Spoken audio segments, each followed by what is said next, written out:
The worst part for me was watching Danielle try to spin this and blame Lindsay, as if Lindsay had anything to do with Danielle being with a married man. Right. Like, we received emails and intel where we knew that this guy was married. Now, of course, if I had a guess, what is Danielle gonna say? Oh, they were separated. Clearly, whether or not there was trouble in the man's marriage or not, the wife was taken aback and shocked when she found out that he was seeing Danielle.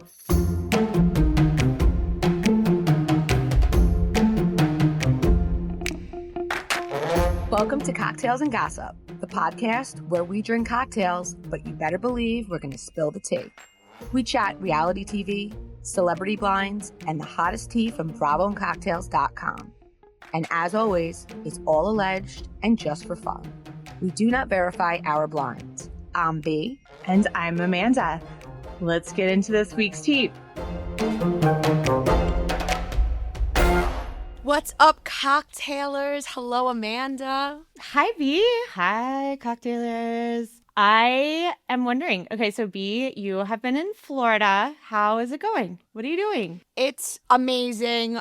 Tons of friends, family down here. We're all hanging on the beach, hanging at the pool, meeting up for drinks. It's so fun. And I wish I could freeze this age for my kids because it's such a nice mix of them not being babies, but like still not being like full-on teenagers where they can go off on their own. No, it's a really nice combination. Like, we're still all together, but I'm able to chill and relax, and they can go off for a little bit. Yeah, I just imagine you. I imagine you there, and every meal you've got 40 people at your table.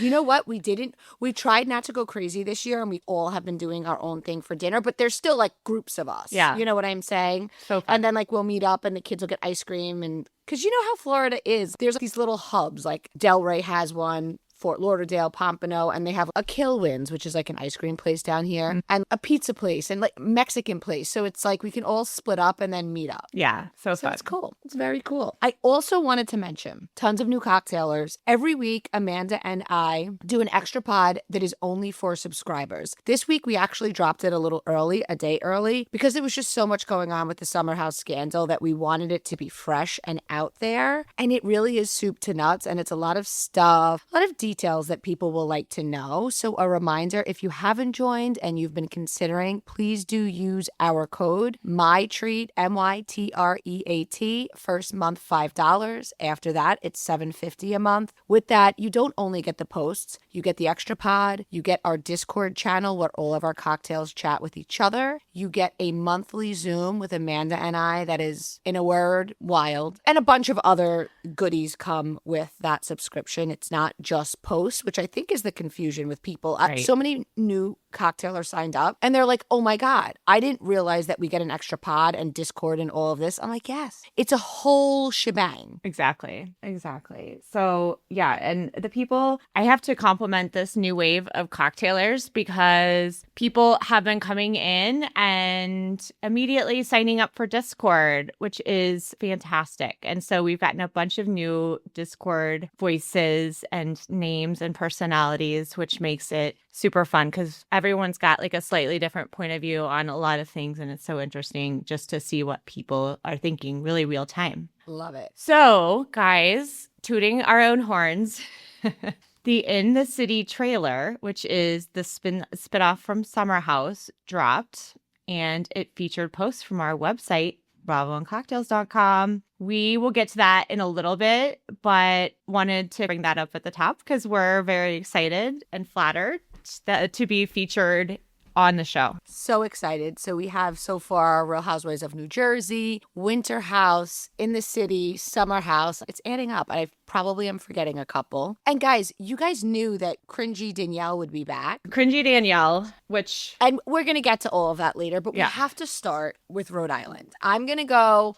Amanda, we're going to go lady by lady and just talk about what we know, what we've heard, just so you guys have some context as you dive into this new franchise, Real Housewives of Rhode Island. So excited, a long time in the making. I remember back to the days we got our first email. Speaking of which, I never posted that New Mexico email. Yes. Another New Mexico email. I have to find that and post that today. Yeah, because we can talk about it now really quick. I will admit, you guys, the second this announcement comes out, I will admit that I am wrong.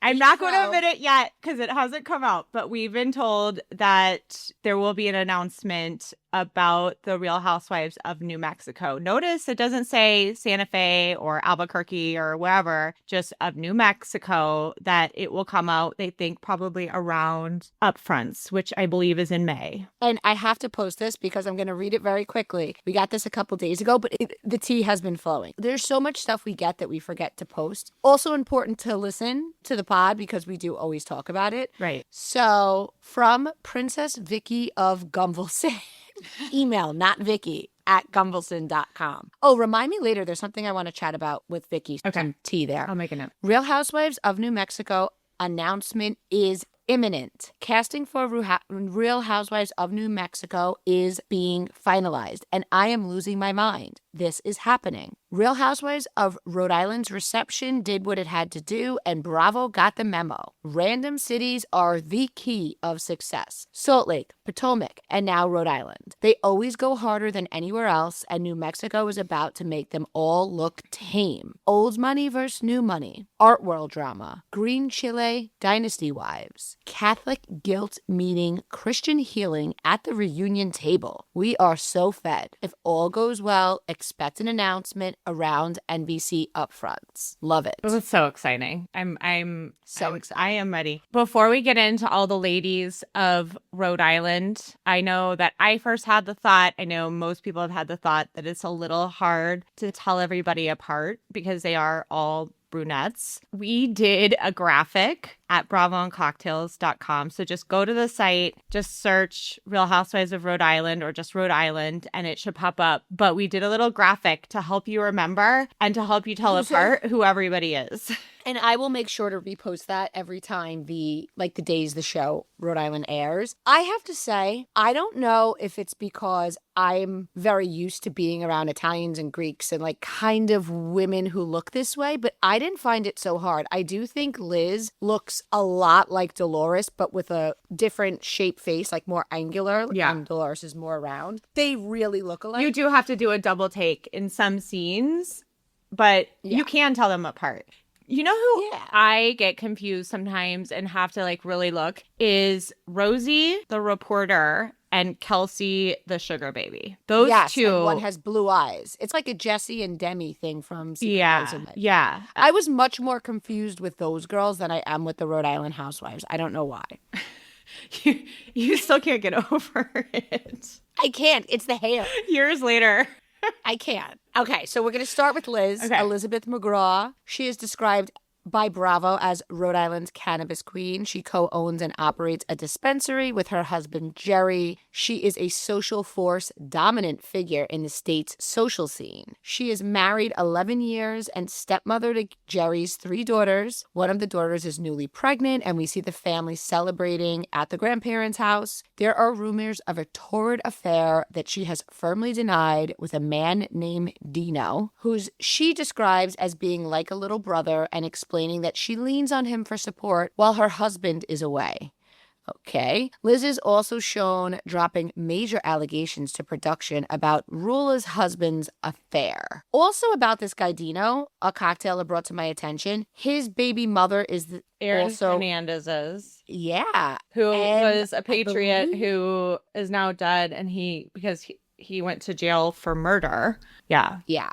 And we have a post somewhere, but there is something about mafia ties, and I think it's Dino. Interesting. I gotta find that one. But quickly before we mafia.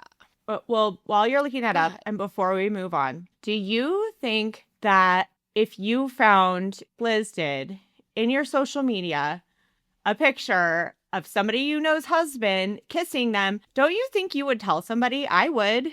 I don't know that I would go to the woman, but I might send them to I don't know. I feel like mean, I would want to know. Of course. Listen, if I were casually scrolling and on my For You page on Instagram, there was a picture of a woman in the neighborhood that I was acquaintances with, because that's what I think their relationship Their was kids prior went to to filming. daycare together. Yeah, I would immediately, if I were good friends with the person, I would call them up, obviously. And if it were an acquaintance, I would screenshot it and send it to the mom that I am best friends with that knows her. Like, I think Jolen's probably just mostly catching heat because she's known for being gossipy, is my theory. Because honestly, I wouldn't never kill them. I would never shoot the messenger in that situation. I would be like, thank you. I needed to know that.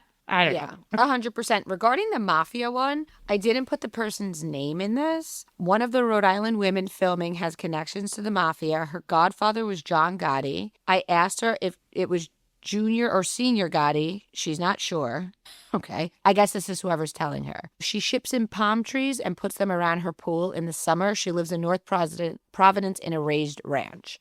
We'll have to figure out which one that is. But could that be Mafia Alicia? Because isn't Alicia the one who lives yeah, maybe in Providence? Alicia. Oh, that could be Alicia. I can't think of who else does. Okay. So we'll have to figure that out. Okay. My favorite part about Liz is she said, people say I'm scary. Like, I find that so funny. I love that she runs with a little bit bitchy, a little bit scary, which I just find funny. And yeah, she looks so much like Dolores. So we then met She's kind this of week. positioned Rula. to be the matriarch. What's that?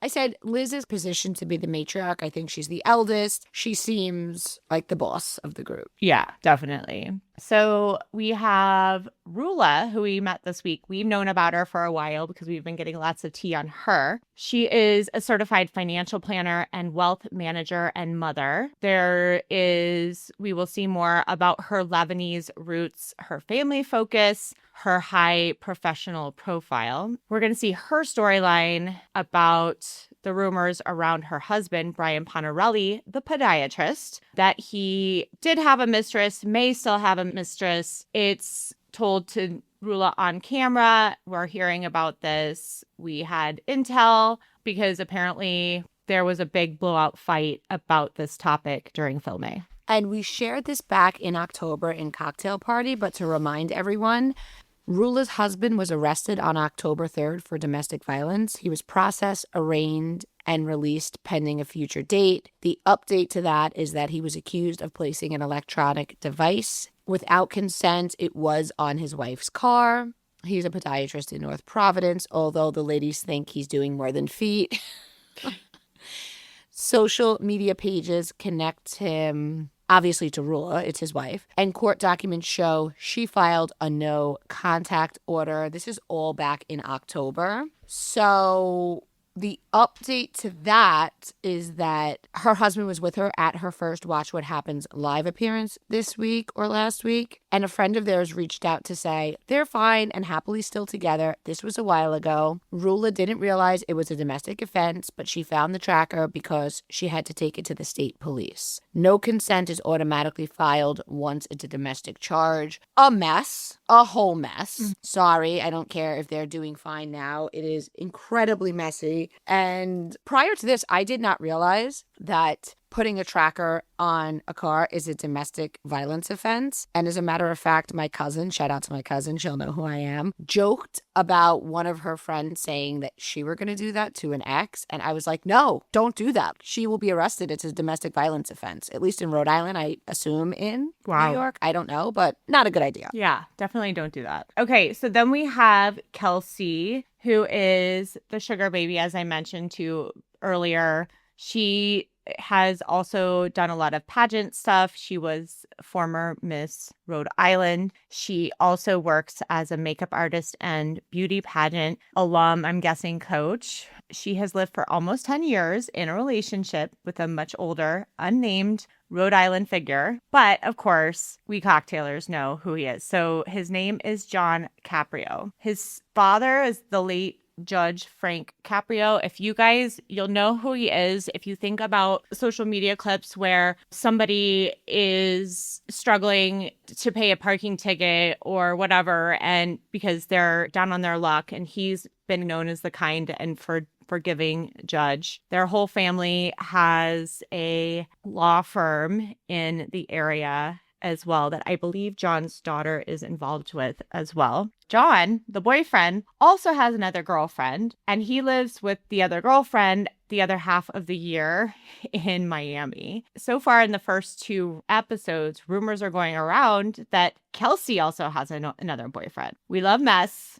I think everyone doesn't quite know what to think of this. People always want to label stuff. So people have said her relationship is unorthodox, polygamous, polyamorous. What we're hearing just from the press, obviously his identity is not fully disclosed on camera. So cocktailers, don't say anything.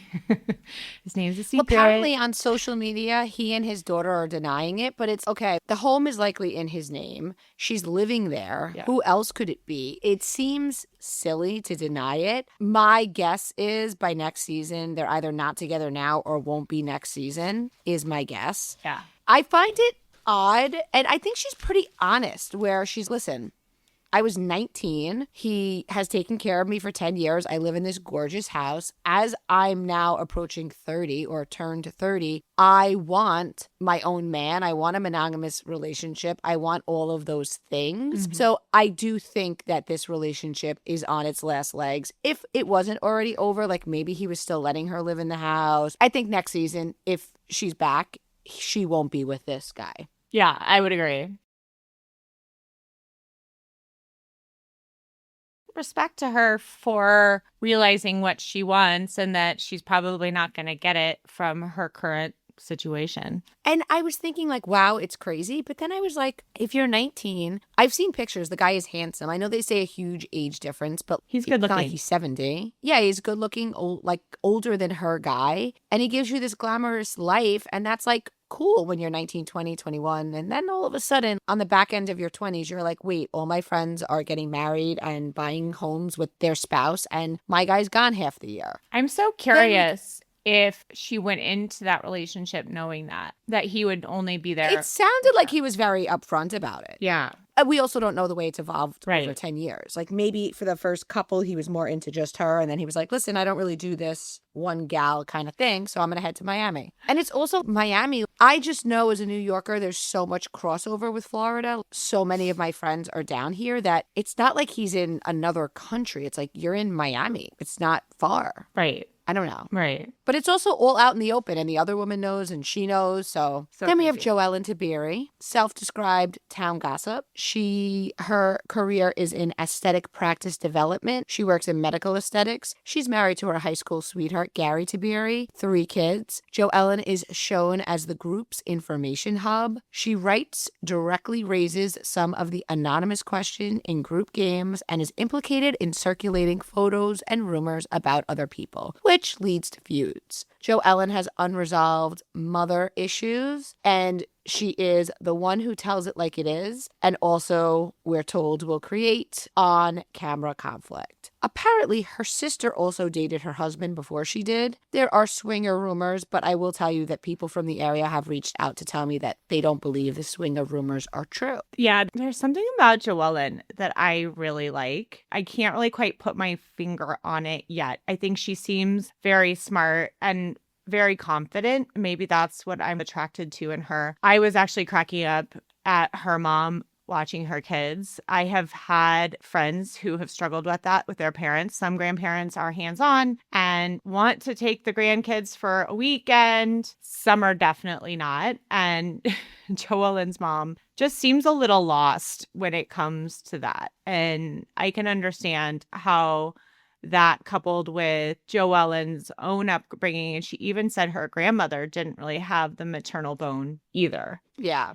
Then there's Alicia. So she had the first scene in the show. So you'll remember she had that beautiful house, pool, was preparing her house for her, 5 Italian aunts, which I loved because they all live 15 minutes away from each other. And they're like, we don't know. It's going to take us forever to get to you. I was cracking up about that. She is engaged for, I think, 9 years to her fiance, Billy Kitsilis. He runs restaurants Pizza Mama, as she says, is her favorite. They also have a daughter who we saw in that first scene. And then Bravo has teased that there will be some friction when Alicia opens up parts of her past that leave a lifelong friend blindsided. Very interested to see what that is. I think it was quite obvious that Alicia, and especially her aunts, want her and Billy married, and Billy doesn't seem to be in any rush. And neither does 9 years. Alicia. She doesn't seem to be in a huge rush I guess either. it was more the aunts. Yeah. And you wonder what that's about. But True. because they seem, I mean, we've only seen a couple episodes, but they seem happy. And then sometimes you wonder what's in whose name, and you're dealing with cash businesses. And Yeah. there is the mafia looming rumors. Right. Okay.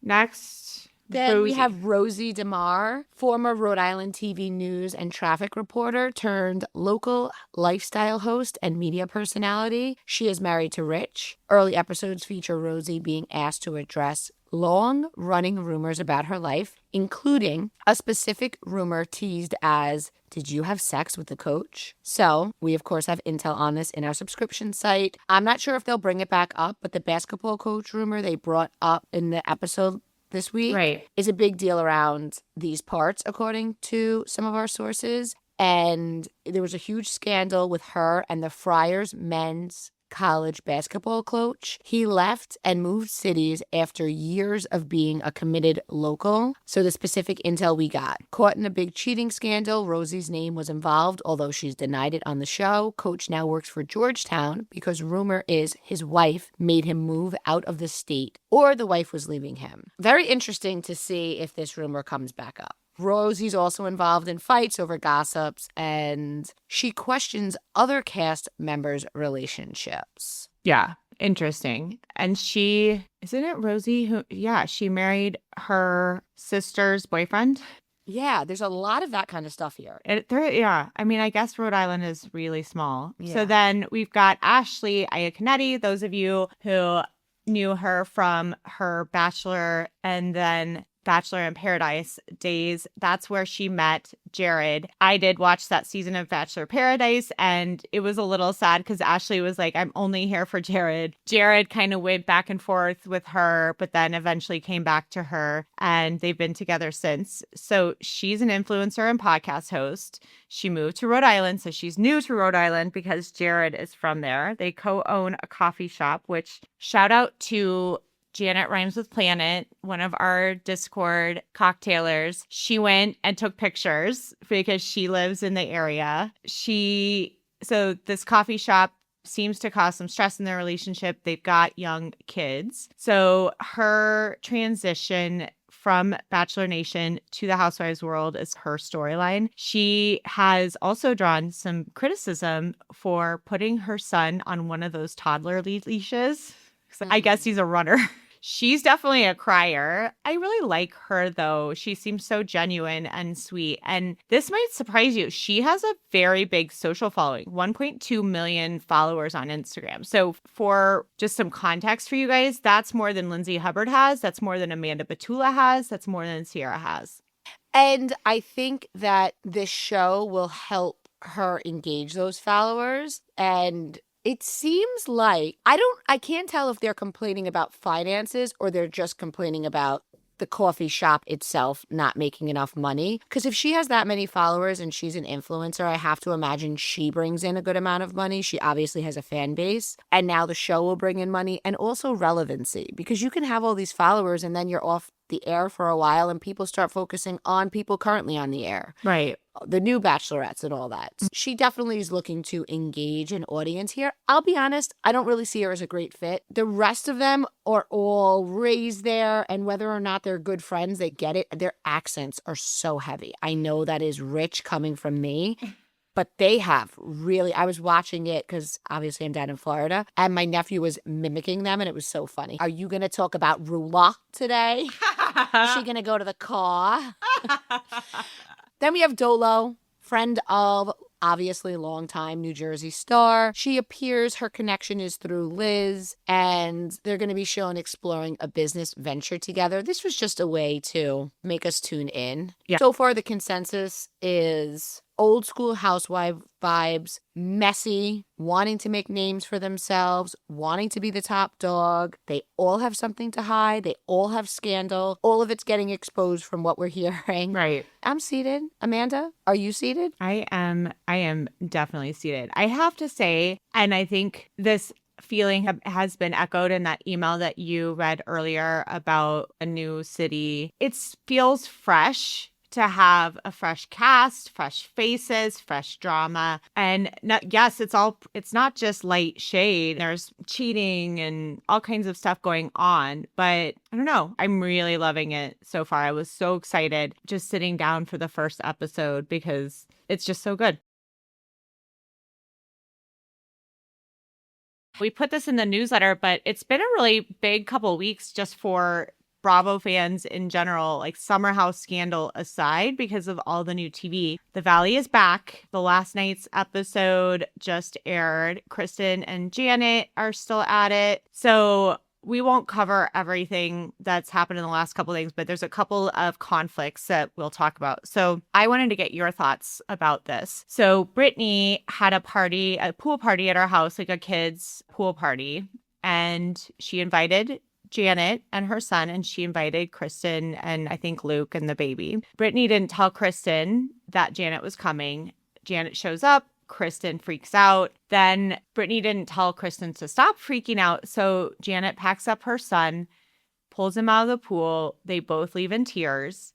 I will tell you, I feel really badly for Janet because I think it's table stakes to be insulted on this show. They all do it to each other. But if you have somebody yelling and insulting you and your child, I think I just think that's awful. And I'm really going to hope that it was just Kristen's postpartum hormones, because I find that to be awful when there's a kid involved. I'm with you. Janet is rightfully mad. I have to tell you, I would love for Brittany to take some fucking accountability. Yeah. It is your home. Okay. Mm-hmm. If you're going to invite these people, you have a responsibility to call out Kristen's bad behavior and stop Janet from leaving and say, Kristen, I'm sorry, you have to go. You cannot disrespect anyone in my home. Right. Like, it isn't okay. Also, as far as not knowing Janet was coming, they're all on the same cast. I am sure it was Kristen's postpartum hormones. It's not okay. And it almost feels to me that Brittany set it up, which makes it less okay. Oh, and because the children were there. Right. If this was an adult party at Brittany's house, it would have been a different playing field, but you can't do that in front of someone's toddler. It's not appropriate. Yeah.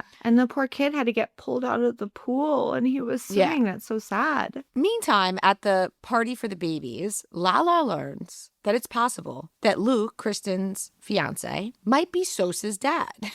Because Luke was a sperm donor at the same Cairo bank where she got sperm for Sosa. Can you imagine? Okay. I'm sure we'll see a DNA test at some point. I think that will be entertaining. Luke and Sosa really do look alike, but I think it's probably a little bit more of a joke than it's something really positive, because I think two things. One, they said Lala's sperm was a fresh batch and Luke did his a long time ago. And I want to say, yeah, I don't know. We'll see, but I doubt it, but it is funny. Here's what I don't understand. Luke is from Colorado. How long ago was it that he was leaving sperm in a California sperm bank? Doesn't really make sense. I wondered the same thing. It's like a hole in his It story. makes me wonder, Like, Luke's just Is he trying to be out there to get famous? yeah, And he's did had he Hollywood go- aspirations. Right. Was he out there for a few years, didn't work out, he went back to Colorado, and then now that he met Kristen and everything. It put a hole in the story, as does his so far behavior this year. I don't know. His yellow sunglasses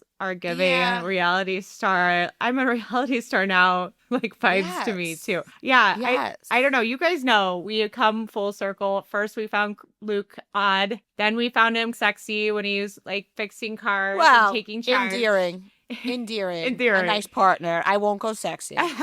And now I'm just like, oh, you just don't want to see everybody go to Hollywood. So Then we've got Lacey. So she is the allegedly litigious girlfriend who throws out cease and desist like pieces of candy, apparently. Jesse's girlfriend. Yeah, Jesse's Michelle's girlfriend. ex. We know that she was supposedly very against filming. We obviously heard Andy tell Jesse, this is your life. And if this is your serious girlfriend, she needs to be on. He pretty much yelled at him. I guess Michelle had no idea that Lacey had changed her mind and decided to film. So here's something that if you're not a subscriber, you don't know. But this was on our subscription site way back last season. So Michelle has a lot of anger towards Lacey. And I'm sure you're watching this trying to figure out what it is. Besides just Lacey- ex stuff.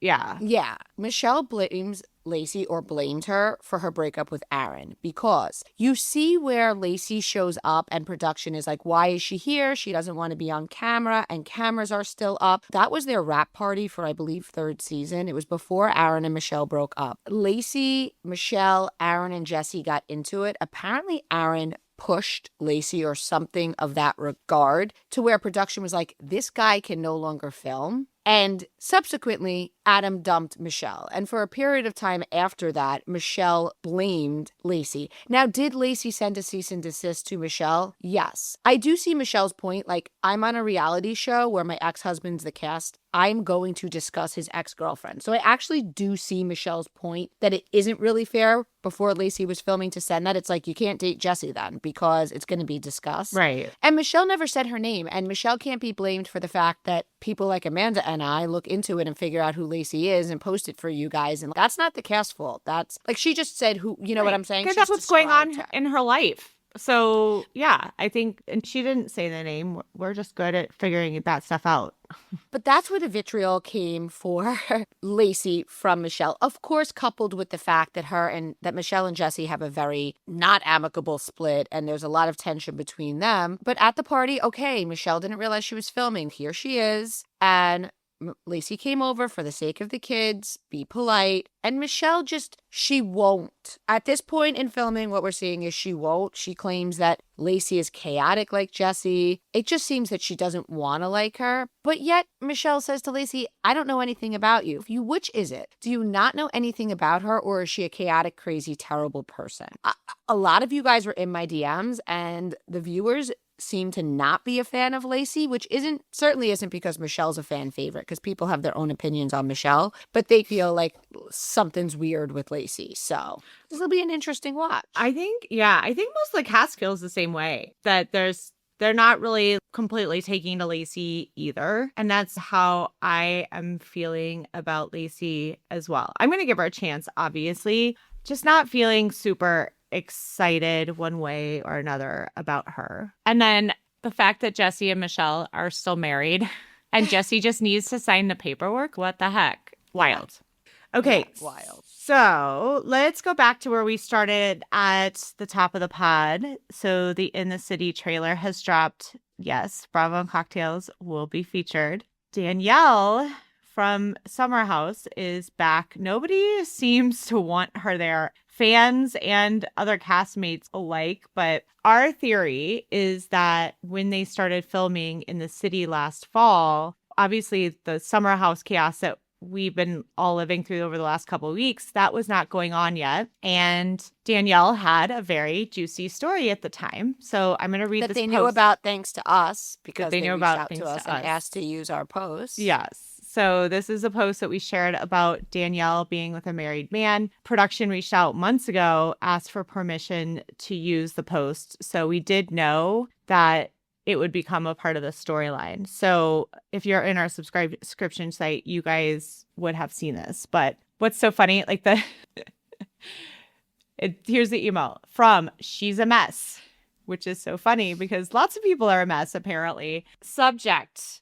The email came from bravo@gmail.com. We have the Summer House homewrecker, and it says, the former Summer House girl is a homewrecker. Yes, Lindsay's former BFF. the guy she's with, and finally posted his face because before that it was just his arm, etc. He's my friend's husband and they've been having an affair. She has known he's been married since they started dating in the spring. He's Irish and is in the hospitality industry. They are now getting divorced since the summer house alum loves to sputter her life all over social media, and we've all found out through that. Biggest pick-me energy I've seen in my life, and she's almost 40. And then we shared a post that says, so everyone is shocked that Danielle has been spotted filming the Summer House spinoff, but they shouldn't be. Danielle is with a married man. Cocktailers know this, but the blind about her boyfriend being married is 200% true. Obviously, a reality show is going to want that storyline. Honestly, here for her having to explain herself. We need his wife or wife's friend to send more emails to Bravo Cocktails with more details.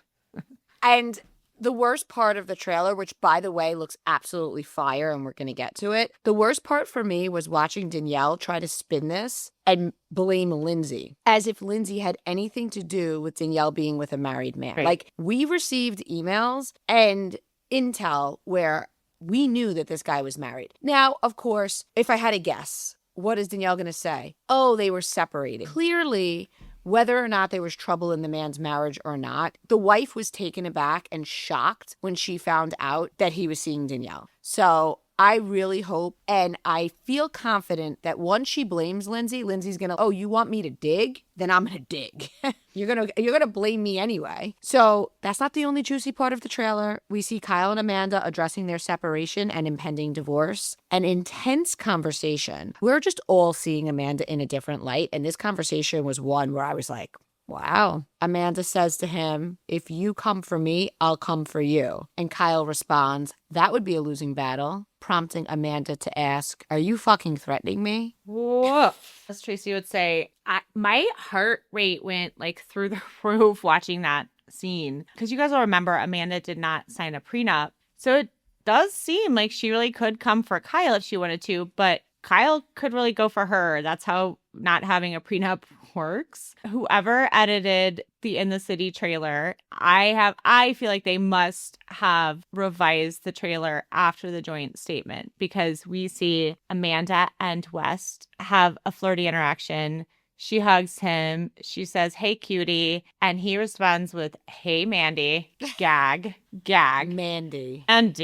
But yeah, they hug. It could be that production did know, and maybe this scene was in the trailer the whole time. I just have a feeling they adjusted it and were decided to release it now to capitalize on all of the scandal happening off screen. Shout out to my friend Mandy in real life, who's goes by Mandy by every person in her life. But Amanda, in the 10 years we've known her, nobody has ever called her Mandy. Do I think production knew? I do. People want to know how they could know. Production's very intertwined in these people's lives. And like people send intel to us, people know who production are. Production are young people living in the city. They knew. Do I think West is on the spinoff a lot? I don't, but I do think that any footage they have, they will capitalize on. Yeah. Apparently, West is going around telling people he'll be fine with Bravo. He's not happy about his cast members piling up on him, but he'll be fine. He feels confident that they will give him traitors because look at Sandoval. He's mad that Ciara hasn't publicly spoken out telling people to stop threatening him. What? Is this guy delusional? All of this does make me wonder when Kyle started to suspect Amanda and West. I'll be honest, because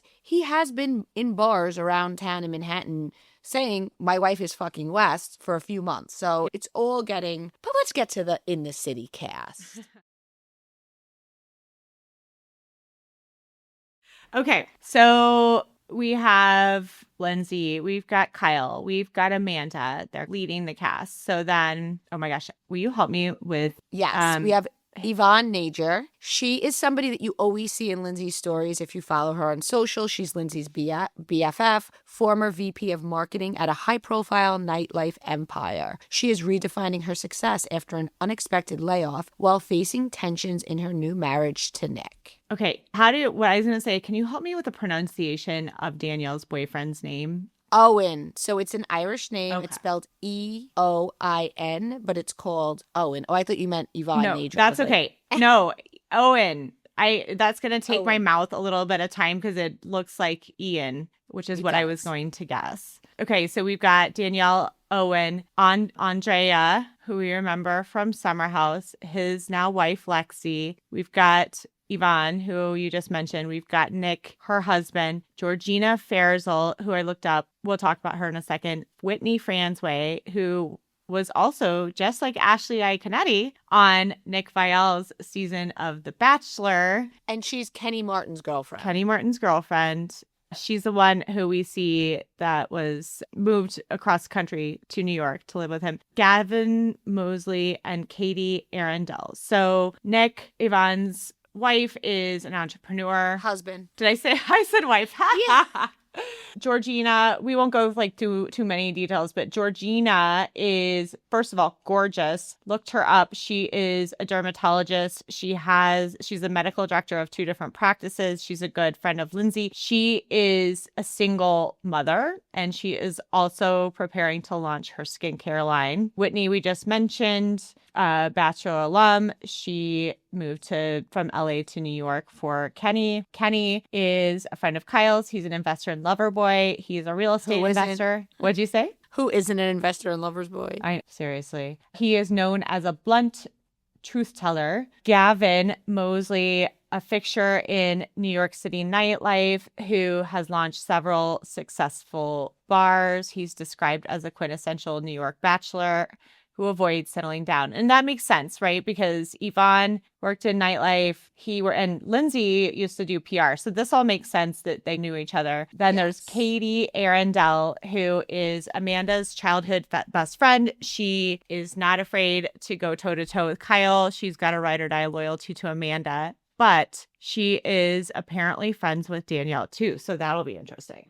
I am excited to meet Katie, especially in light of everything we're learning about Amanda. I think she's the one who had the wedding in Italy. She was actually on Summer House a couple episodes ago. I wonder. So, interestingly, something that we know as fans and experts of Bravo is that like these people come on the show and make friendships. And something that Bethany Frankel said, which I saw a lot of comments saying it wasn't a good take. And the piece of it that I think isn't a good take is that Bethany was like, who cares about Amanda and Wes? Nobody's married. But the part that she said that resonated with me was these people met on a reality show. So the idea that they have an authentic friendship just isn't true. And yesterday I was on a live with Bethany, and Ramona and Sonia hopped on, and they were saying that they had done a brand deal together, and they were saying they were really excited to do it because they actually got to enjoy each other's company. And what Bethany said was, in the past, yes, everything you saw was really happening, but we would say things or bring things up about each other on camera to make things interesting. And so the friendship isn't really, so I guess the point is Katie knows Amanda from childhood. Right. Was Amanda okay doing this to Ciara? Because although clearly they got along and they were friends and Ciara held her hand through BravoCon, is there some part of Amanda's brain that compartmentalizes? Because we remember from her wedding, she had tons of real friends there, and then she had some Summer House girls.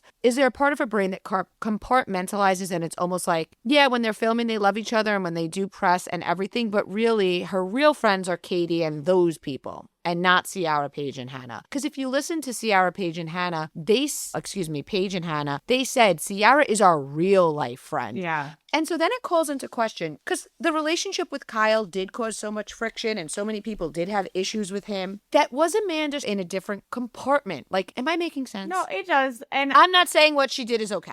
Don't I know. mistake me, but Of course you're not saying that. I don't know that I agree with Bethany's premise that you can't become real life friends if you met on a reality show. However, I do think that Amanda may see her friendship with Katie in a different light because they grew up and they knew each other before any of the fame or success. And I do think there is that, and that could affect the friendship. But I don't think that, I don't know. I wonder, because did Amanda really feel like Ciara got her through all of this and like she was so grateful her that she was her sister, or did she not? Because it's hard to believe that Amanda really felt that way about Ciara, and then Amanda would go and do that to Sierra, knowing how Sierra would feel. Yeah, or is Amanda just like wholly selfish and she did feel that way, but then she wanted something and Sierra wasn't around and out of sight, out of mind? I guess my question is, would she do that to her childhood best friends? It's hard to say. I wonder what your reaction is to that. I personally haven't been in a situation like that where, let's say, a childhood friend of mine got together with one of her college friends' ex-boyfriend, just to put it in like layman's terms, because we're not on reality TV. And I have to feel like if that happened, whether or not I knew or was close with her college best friend, I would have to be like, oh my God, I can't believe she's capable of that. Yeah. Or do you just side with your friend? Like, she's known that college girl for what? A couple years? She's known me since kindergarten. She wouldn't do that to anyone else. Just, I don't know. I don't think there is a delineation. I think if Amanda would do that to Sierra, I think Amanda would do that to anybody, unfortunately. I am excited for the spinoff. I think we were all pleasantly surprised because I think the sentiment was, okay, now that we know the West thing, it's all going to be outdated. But it's not centered on only Kyle and Amanda. We have Danielle's drama, and Danielle is still with the guy and posts him ad nauseum. And they're constantly just eating. I believe her app is completely defunct. He works in hospitality. They're constantly eating in Brooklyn at places. I don't know where she's putting the food because she's very clearly on Ozempic, lost a lot of weight. She's just annoying. Yeah. I feel bad that Carl isn't on the spinoff. And then because he's doing his book tour, he did speak on it. And I wasn't really at the place in my life where I'm like in a relationship, but there are single people on it. So I do feel this show was in large part Lindsay's show. I have to imagine Lindsay wasn't thrilled that Danielle got on. And I really think that the boyfriend being married storyline got her on. Yeah. Oh, yeah. I think so, too. Because I don't think Lindsay and Danielle's friendship is what it was a few years ago. And I think a big part of it is because Danielle has really acted out towards Lindsay and said really nasty things to her face and behind her back. Yeah. Lindsay's not one of those people who just forgets things like that. Nor should she. Yeah. Before we wrap up, I just wanted to ask all of you guys a favor. Those of you who are listening, especially to our ad-supported version of the podcast, when you can, try to download our episodes because most people stream, but we get our kind of numbers based on how many downloads. So it's one of those things we're just asking you to do a favor because we know so many of you guys are listeners, but just stream it. So if you're in podcasts, all you have to do is just go to the episode and hit that download button, and try to download us when you can because it helps us out a ton. And we haven't asked for reviews in a million years. If you like us, please leave us a nice review. Yes. And we do try to go back in and respond to the comments on Spotify. As y'all know, it's been a few crazy weeks, so I have a little catching up to do. But when there's responses, it's always me writing them, just so you guys know. And if you're in Cocktail Party and if you're new, please pay attention to the comment section because people reveal extra tea in there that I sometimes do repost as an actual post, but not always. So it's just wild in the comments. And be nice to each other in the comments. You guys are really very good at that. But there are mornings where I wake up and there are 50 comments and I just approve them all, blurry-eyed. So just be nice to each other. We're all friends and we can agree to disagree. The same way that we don't agree with nasty death threats or anything like that, we don't expect any of our cocktailers to speak nasty to each other because somebody can think what Amanda did is fine and we can disagree without name calling or anything like that. A really great way to express your feelings about this. One of the cocktailers emailed me pictures, she and her friends. Oh my God, I forgot to repost it. You've got to post it. Created posters and said Carl's a mess. And one was like short pants romance and like all this stuff kind of poking fun at the situation. And they went and they protested in front of the summer house. I'm obsessed. You guys should be doing that all day long. It's so funny. We'll have to post that. Obsessed. We love you guys. Till next time. Bye.